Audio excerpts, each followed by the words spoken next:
Hello friends, welcome to all. आज मैं आपके लिए जो वीडियो लेके आ रहा हूँ, देखिए मात्र 40 रुपए का शेयर है, लेकिन आंकड़े हैरान कर देने वाले। म्यूचुअल फंड हाउसेस के पास 5 करोड़ शेयर्स है। राकेश झुनझुनवाला जी के पास 1 करोड़ 43 लाख शेयर्स है। इन नंबर्स को देखिए, उस शेयर के बारे में बात करते हैं डिटेल में, टेक्निकल फंडामेंटल फ्रंट पे। और आप कहोगे यार मात्र 40 रुपए का शेयर है। और आगे बढ़ने से पहले मैं आपको बता दूं, अगर आपने अब तक चैनल को सब्सक्राइब नहीं किया तो जल्दी से सब्सक्राइब कर ले, बेल आइकन को प्रेस कर ले, जिससे आपको नोटिफिकेशन आ जाएगी। और टेक्निकल एनालिसिस की सीरीज आप ज्वाइन कर सकते हो ज्वाइन बटन पर क्लिक करके। सब कुछ यहाँ पे आपके लिए रेडी है, बस आपको ज्वाइन बटन पर क्लिक करना और आपको अपनी प्रैक्टिस और अपने एफर्ट्स लगाने हैं समझने के लिए। अब सीधे मैं आपको लेके जा रहा हूँ जो स्टॉक की तरफ, उसको ध्यान से देखें कौन सा स्टॉक है, क्या डिटेल्स है। स्टॉक है फर्स्ट सोर्स सॉल्यूशंस लिमिटेड। सोचिए, फर्स्ट सोर्स सॉल्यूशंस लिमिटेड है और इसका काम अलग अलग तरीके का काम है। कस्टमर मैनेजमेंट सर्विसेज का मेजर काम इसका है, जैसे कॉन्टैक्ट सेंटर्स हैं, transaction processing, debt collection services, ये सारी सर्विसेज इनके ऊपर काम करता है। और अब जरा ध्यान से देखिए, छोटा सा शेयर है लेकिन आपके लिए इसको लेके आऊं, कुछ तो इसमें खास है इसके लिए। अभी करंट स्टेट में मार्केट कैपिटलाइजेशन 2800 करोड़ के आसपास है। छोटा सा शेयर इसलिए मैं इसको कह रहा हूँ। इस शेयर में कुछ अच्छी बातें हैं तो कुछ नेगेटिव बातें भी हैं। नेगेटिव बात जो मुझे इस शेयर में लगी, इसका डेट, कंपनी का 1300 करोड़ का डेट है। कंपैरिजन मार्केट कैपिटलाइजेशन के कंपैरिजन में ज्यादा लगा मुझे ये, लेकिन रिटर्न रेशियो अगर मैं देखूं तो बढ़िया लगे। पी रेशियो देखूं तो बहुत ही अच्छा लगा, 8 का पी रेशियो। प्राइस देखोगे आपको हो गया यार ये तो बहुत ही सस्ता शेयर है। और ये कंपनी डिविडेंड भी देती है, 6% का डिविडेंड यील्ड भी है। सेल्स ग्रोथ, प्रॉफिट ग्रोथ देखिए 13% के आसपास है। तो आपको लग रहा होगा यार वैल्यू है शेयर की, लेकिन इस वैल्यू के अलावा भी प्रॉफिटेबिलिटी देखते हैं, कैसा ग्रोथ इसने दिखाया है। तो सेल्स को आप देखिए धीरे धीरे धीरे करके ऐसे 1200 करोड़ से ये 4000 करोड़ तक चला गया। प्रॉफिट को अगर आप देखते हो तो प्रॉफिट देखिए अभी के टाइम पे 350-400 करोड़ के आसपास का कंसिस्टेंट प्रॉफिट दिखा रहा है।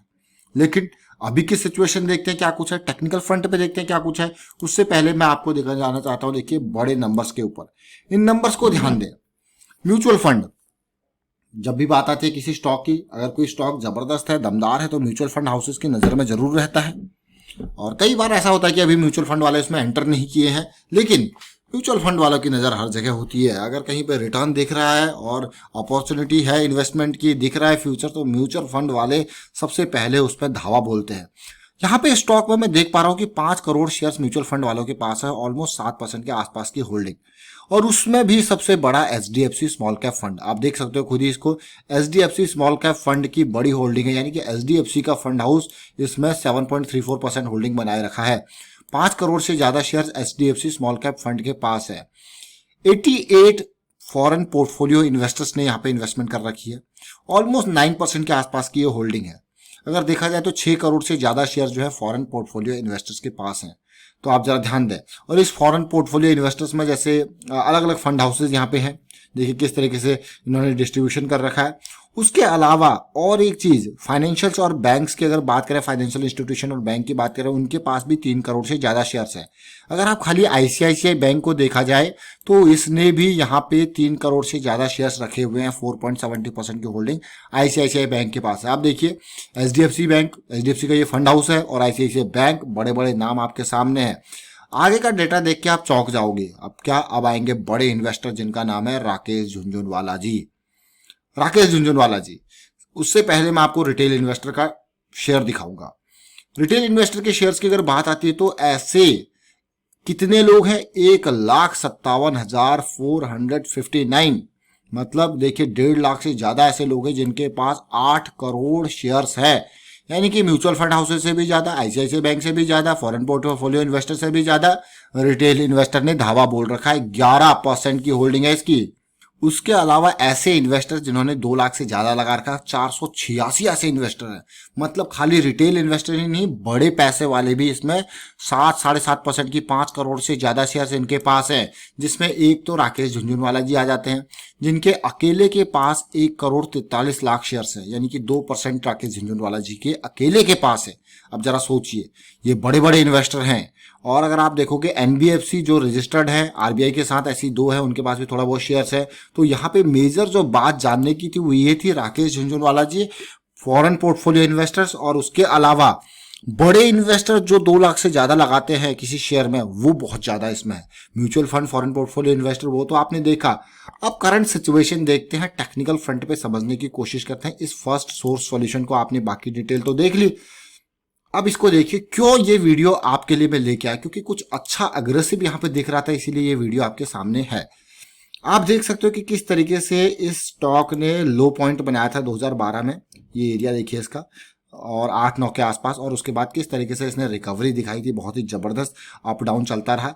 करंट सिचुएशन में अभी 84 के लेवल का हाई इसने बनाया हुआ है, 84 के लेवल का हाई आप देख सकते हो उसको, और उसके बाद करेक्शन इसमें चलती आई, और इस करेक्शन को देखिए किस तरीके से ये करेक्शन चलती आई। मैं बार बार आपको कहता हूँ कि ना, जब करेक्शन आती है तो उसमें जो तेजी देखने को मिलती है, आपको हर एंगल से देखना होता है स्टॉक को।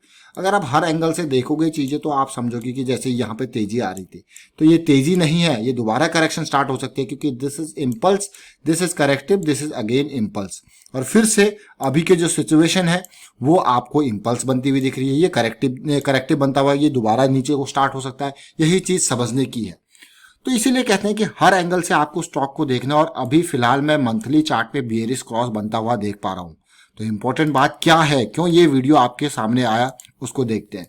ये वीडियो आपके सामने इसलिए आया क्योंकि यहाँ पे जिस तरीके से सिचुएशन मुझे वीकली चार्ट्स पे देखने को मिल रही है, तो कुछ इंपॉर्टेंट सिचुएशन देखने को मिल रही है जो कि एक पॉजिटिविटी की ओर इशारा कर रही है। अब बात है कि कितना पॉजिटिव स्टॉक हो सकता है, समझना। अगर मैं देखूं, जब बड़ी करेक्शन आई थी तो वीकली का चार्ट बियरिश क्रॉस में कन्वर्ट हुआ था, जो कि 2019 से पहले। उसके बाद जब भी ये जंप आए हैं तो हल्के से प्राइस के स्लिप हैं, और एक बार भी बुलिश क्रॉस में कन्वर्ट नहीं हुआ ये बियरिश क्रॉस। ये देखिए सिचुएशन, कई बार प्राइस स्लिप हुआ।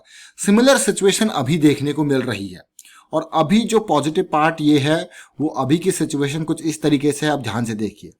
अभी की सिचुएशन की अगर बात करें तो ऐसा नहीं कि भाई ब्लाइंडली किसी भी स्टॉक में एंट्री लेनी है, किसी ने कह दिया तो एंट्री लेना है। मैंने आपको बार बार कहा है, कभी भी किसी स्टॉक को एनालाइज कर रहे हो तो उसको हर एंगल से एनालाइज कीजिए। देखिए इस स्टॉक को इस करेक्शन के बाद से मैं नोट कर रहा हूं और आपके लिए ये लेके आओ। देखिए 32 के आसपास का बढ़िया इसका करेक्शन का यहाँ पर रेजोल्यूशन था, विद स्टॉप लॉस ऑफ 29 के आसपास का। जरा देखिए, क्योंकि हम कभी भी स्टॉक में अगर इन्वेस्ट करने के लिए करते हैं खुद, तो स्टॉप लॉस एक मैंडेटरी पैरामीटर होता है, क्योंकि स्टॉप लॉस एक हेलमेट है, और हेलमेट पहन के आपको जरूर चलना है, क्योंकि stock market investment are subject to market risk. हर कोई कहता है, तो रिस्क को मैनेज करने के लिए हमारे पास यहाँ पे स्टॉप लॉस होता है। अब इस फ्रेम को अगर मैं देखूं तो यहाँ पे जो सिचुएशन मुझे देखने को मिल रही है, मेंबर्स आपके लिए है, आप बिल्कुल तसल्ली से इस पॉइंट को देखिए, क्यों आपके लिए ये वीडियो लेके आए गए हैं। देखिए दीज टू स्मॉल कैंडल्स, जब इतनी बड़ी तेजी आई तो we need consolidation, we need correction, यानी कि स्टॉक को पानी पीने आना है, और वो अब चल रहा है, और ये रिजॉल्व होने का धीरे धीरे नाम ले रहा है, क्योंकि हमारे पास यहाँ पे वीकली ब्रेकआउट नहीं बल्कि मंथली ब्रेकआउट भी पेंडिंग पड़ा हुआ है, और पेंडिंग इन बहुत क्रिटिकल सिचुएशन, और ऐसी क्रिटिकल सिचुएशन में विदाउट कंसोलिडेशन के पार करना will be very risky. So to remove that risk we need consolidation, and consolidation is here. यहाँ पे कंसोलिडेशन आपके सामने इन दो कैंडल्स के साथ आप देख पा रहे हो।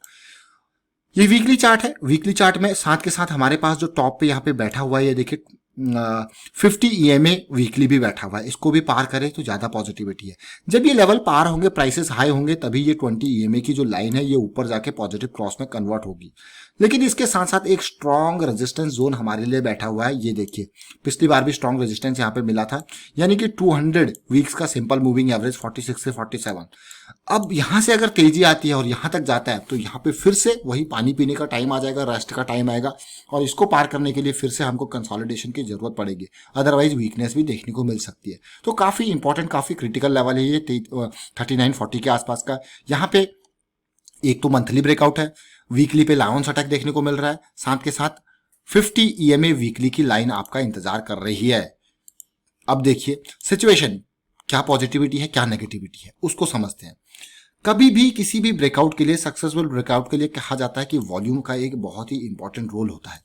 उस वॉल्यूम के इंपॉर्टेंट रोल को आप देखिए, ये ब्रेकआउट के लिए हम इंतजार तो कर रहे हैं, इस ब्रेकआउट के साथ साथ कुछ पॉइंट्स को ध्यान दीजिए। ये ब्रेकआउट आज का नहीं है, ये 15 अप्रैल 2020 का, अभी 15 अप्रैल के टाइम फ्रेम में जो सिचुएशन बनी थी, ये उसका ब्रेकआउट है। मैं फिर से यहाँ पे ऐड करने की कोशिश करूंगा एरिया को, और आप देखिए इसको जरा ध्यान से। ये 15 अप्रैल के आसपास का टाइम है जब ब्रेकआउट की कोशिश हुई, डाउन आया शेयर। अभी के टाइम पे देखिए, ये अभी जून के टाइम पे फिर से गया, और फिर से ये सिचुएशन। और जैसा कि मैंने आपको बताया कि किसी भी ब्रेकआउट के लिए हमको अच्छे वॉल्यूम की जरूरत होती है, और वॉल्यूम हमें बनता हुआ दिख रहा है, that is a positive factor in this. तो यहाँ पे आपने देखा किस तरीके से ये बड़ा छोटा शेयर जरूर है, लेकिन और उसके साथ के साथ ये डेली पे अगर आप देखोगे तो 200 की लाइन भी तैयार बैठी हुई है क्रॉस करने के लिए। तो वाइंड अप करता हूँ यहाँ पे वीडियो को। उम्मीद करता हूँ वीडियो आपको अच्छा लगा होगा। अच्छा लगा तो शेयर कीजिए, लाइक कीजिए, चैनल सब्सक्राइब नहीं किया तो जल्दी से सब्सक्राइब कर ले और बेल आइकन को प्रेस कर ले, जिससे आपको नोटिफिकेशन आती रहेगी लायंस अटैक वीकली पे। Thank you for watching the video.